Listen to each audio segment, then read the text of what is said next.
And thank you, Secretary Cardona, for coming and being with us today to discuss the department's budget for 2025. As our chair said, last summer this committee was able to work together to pass 12 bipartisan appropriations bill out of the great hard work of Senator Collins here and Senator Murray leading the charge for us.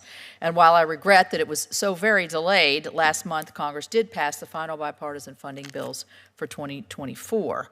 We were able to successfully complete the 2024 process because everyone worked together to find some common ground.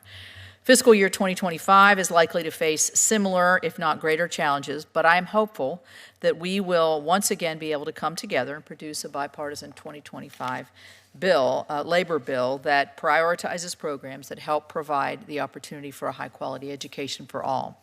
While the budget proposes to continue spending money on programs and activities that we simply can't afford, I appreciate the somewhat tempered approach this year compared to the previous budgets. The Fiscal Responsibility Act continues to be the law of the land and will govern what is possible for moving forward. Just like last year, we're going to have to make some tough choices.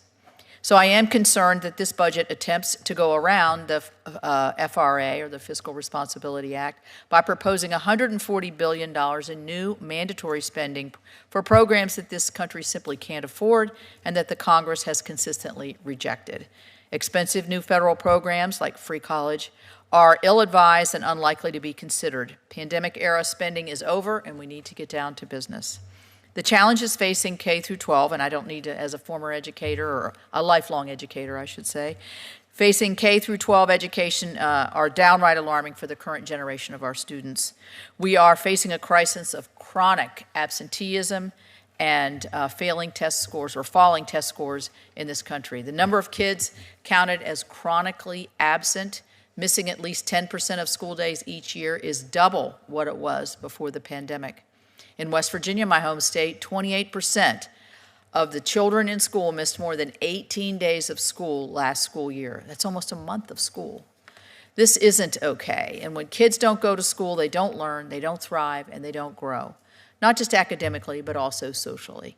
I know you share this concern, and I hope that your department will continue working to give states and districts the support they need to help get kids back into the classroom. Federal education spending should support states and policies that afford the greatest opportunity for kids to learn and achieve academically. Formula grant funding like Title I, IDEA, career and technical education grants put education decisions as close to the local schools as we can, to the teachers, the parents, and also provide the crucial flexibility that local communities need to best meet the needs of their students. So I'm pleased that the budget priorities does that with these essential programs. However, your budget also proposes to slash other funding intending to help public school students succeed. For instance, the charter school program. Senator Cardona, this is your fourth year in front of the committee, so it shouldn't come to you as a surprise to you that a cut to charter school spending does not go over well in a bipartisan environment.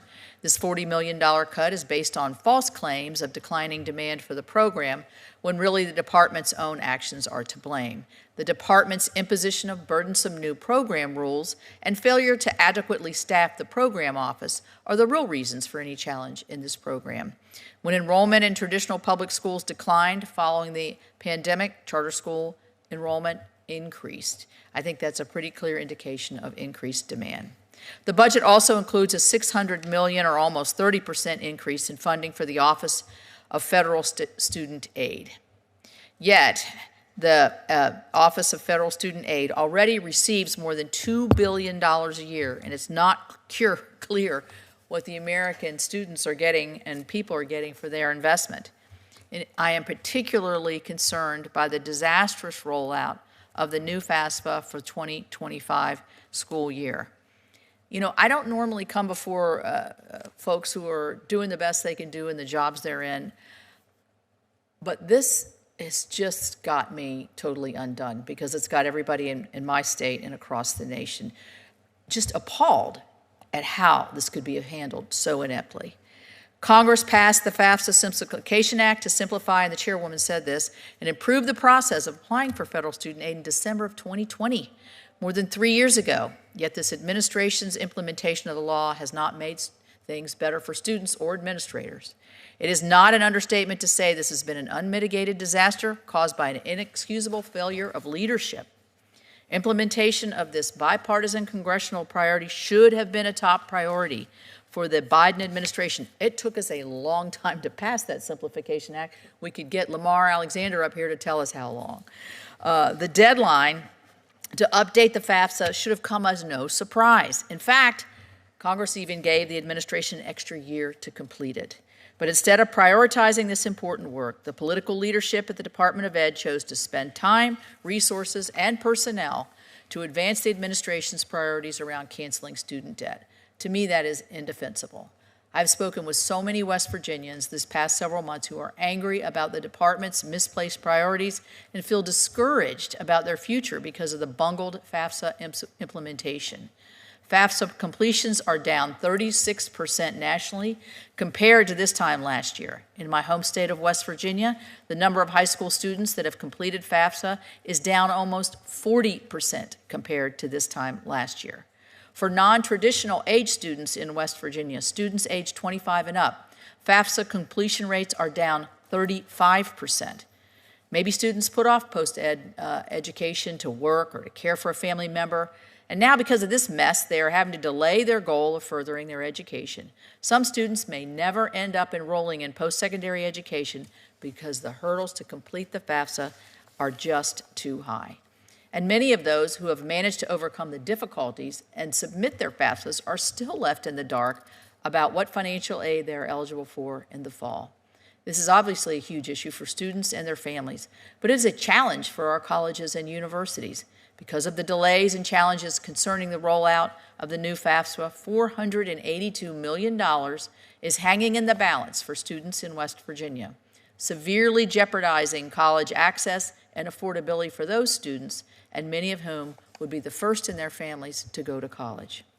Tomorrow is May 1st, traditionally known as College Decision Day. In a typical year, high school graduates across America will be finalizing their decisions as to which college or university to attend. But this year, your department just yesterday sent colleges and the correct information they need to package those aid awards. Still, students are still unable to make plans and informed financial decisions, what is likely to be one of the most expensive and consequential choices that they will make in their lives. I agree with your statement that there is nothing more important right now at the Department of Ed, and I hope moving forward you will be singularly focused on addressing outstanding issues and ensuring that these problems are not repeated in the 25-26 FAFSA cycle. Our students do deserve better. On that note, I am concerned with all of the regulations coming out of the department right now, or expected to be, including the new Plan B student loan forgiveness, Title IX, new cash management rules that would increase the cost of educational materials for our students. I urge you to abandon these efforts. Finally, I would ask you to take action to protect our Jewish students and restore order on college campuses across America. Discrimination based on national origin violates Title VI of the Civil Rights Act, and your department is required to enforce the law. That no student should have to fear for their safety while attending school. Last week, 26 of my Republican colleagues and I sent you a letter on this topic, and I look forward to your response. Mr. Secretary, we have a lot of important issues to discuss today, so I want to thank you so much for being here with us. I see we are joined by the Vice Chair of the full committee, Senator